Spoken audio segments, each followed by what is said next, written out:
Hi, good evening.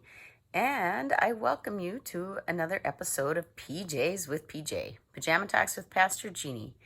I am Pastor Jeannie Sortland, and I am the pastor of the Kensal United Methodist Church and St. John's United Methodist Church in Wimbledon, North Dakota. And so I am glad that you are joining me tonight, and hopefully I have a word that speaks to your soul. I want to talk about keeping promises tonight, because we recently had an experience where we made a promise to a kid, and we promised a bonfire and s'more making.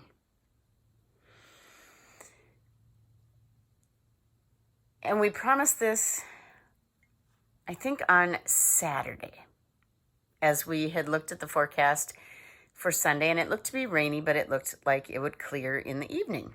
And so, as forecasted, it rained during the day, and then it was beautiful in the evening for a little while. I don't know if you all remember or not, but it was a cold, drizzly rain. I mean, it was just spitting. It wasn't like it was a downpour. And we looked in that kid's big brown eyes, and we felt like we couldn't say no. Now, granted, I mean, sometimes you have to tell your kids no. But he had been looking forward to this. He had been talking about it for days. and I mean, it wasn't really raining at the time that we decided to start the fire. And so we went out there, and the fire was able to be started, so it wasn't that wet. So we got it going, and we could roast some marshmallows, and the kids could make their s'mores. Oldest boy, or Reagan, he would not join us because he thought we were insane. But the rest of us were out there. I was bundled in a hooded sweatshirt and had a blanket wrapped around me.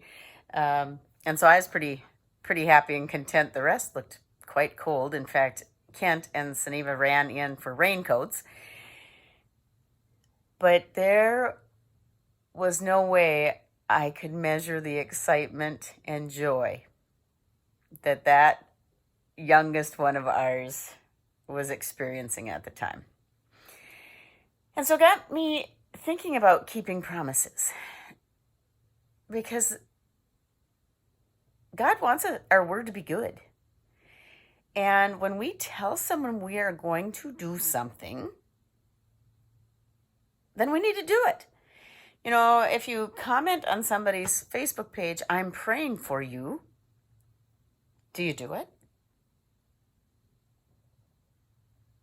I know that I have had to commit to praying immediately at those times, because otherwise I might get busy and distracted and completely forget that I had given someone my word that I would cover them in prayer. And here's a couple verses from some of the wisdom literature in the Bible. And the literature books are Job, Proverbs, Ecclesiastes, Song of Songs or Song of Solomon. And then there are also two books of wisdom literature in the Apocrypha. And some of you may call that the Catholic Bible, or, the addition to the Catholic Bible. And that is Wisdom of Solomon and Ecclesiasticus. And so those are places where you can go to get advice, really. And so the first one is Proverbs 25:14. Like clouds and wind without rain is one who boasts of a gift never given. And now a lot of people can't even remember when we were dry in these here parts. But I remember in, I suppose it was 88, how dry and dusty it was, and how everything was brown and burned up. I mean, we were in a terrible drought. And the clouds would come. And we would be so hopeful. And then they would just pass on by, never giving us a drop of refreshing rain. So that's what it's like to somebody when you make a promise and you don't keep it.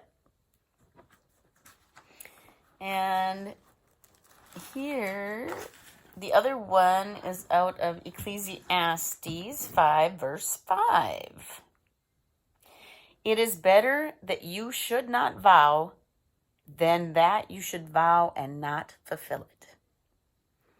And that is something I've had to work on, is if I can't do it, I can't tell somebody that I can.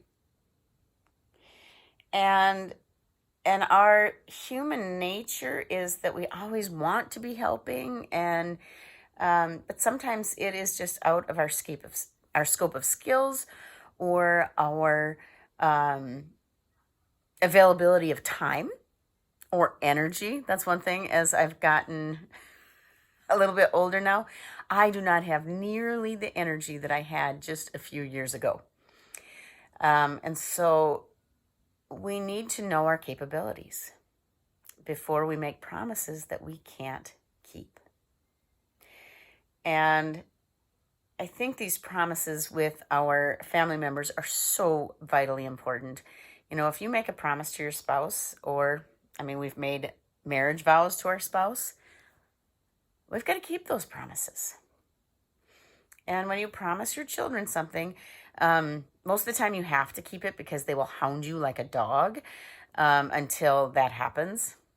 And so if you truly do not think you're going through with something, if you're just trying to appease them, don't make the promise, because it makes your word not good. So anyway, that's why the famous maybe we'll do that. And the kids, sometimes they think that means yes, sometimes they think it means no, but really, I've only said maybe.